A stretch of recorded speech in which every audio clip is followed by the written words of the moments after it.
Kabanata 10, Kayamanan at Karalitaan. Mga tauhan. Kabesang Tales, ama ni Huli na may pinatay na 3 tao, ang praile, lalaking gumawa sa lupa at ang asawa nito.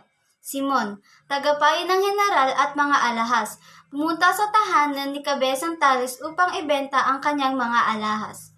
Tandang Selo, ama ni Kabesang Tales. Kapitan Basilio, ama ni Sinang. Sinang, anak ni Basilio kasama niya ang asawa at anak. Hermana Penchang, mamimili ng isang singsing na brilyante para sa Birhen ng Antipolo.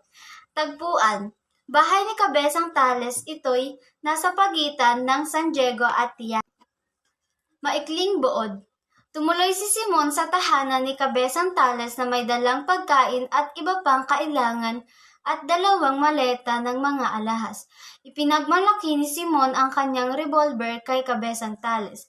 Nagdatingan ang mga mamimili ng alahas.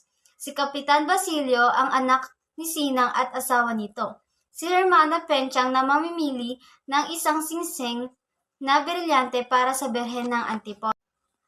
Binuksan ni Simon ang maleta na may iba't ibang uri ng kasaysayan pero walang bumili nito. Kaya inilabas niya ang mga bagong hiyas. Dito namili si Sinang at iba pa.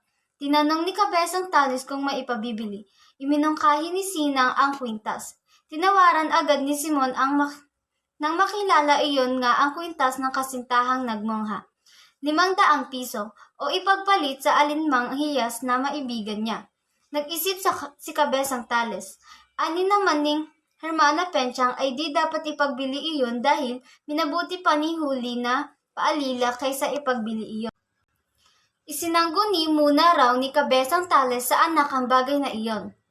Ngunit, nang nasa labas na ng bahay ay natanaw ni Kabesang Tales ang praile at ang bagong gumagawa ng lupa at asawa nito.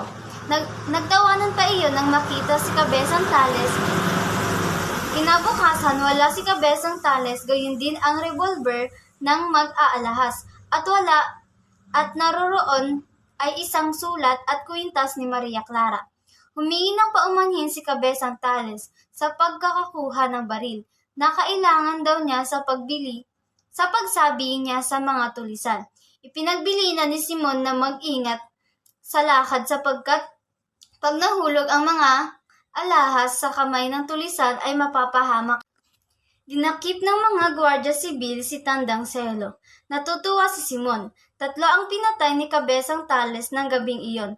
Ang praile, ang lalaki na gumagawa sa lupa at ang asawa nito ay nagkaroon ng madugong pagkamatay. Putol ang leeg at puno ng lupa ang bibig. Sa tabi ng bangkay ng babae ay may papel na kinasusulatan ng Tales na isinulat ng daliring isinawsaw sa dugo.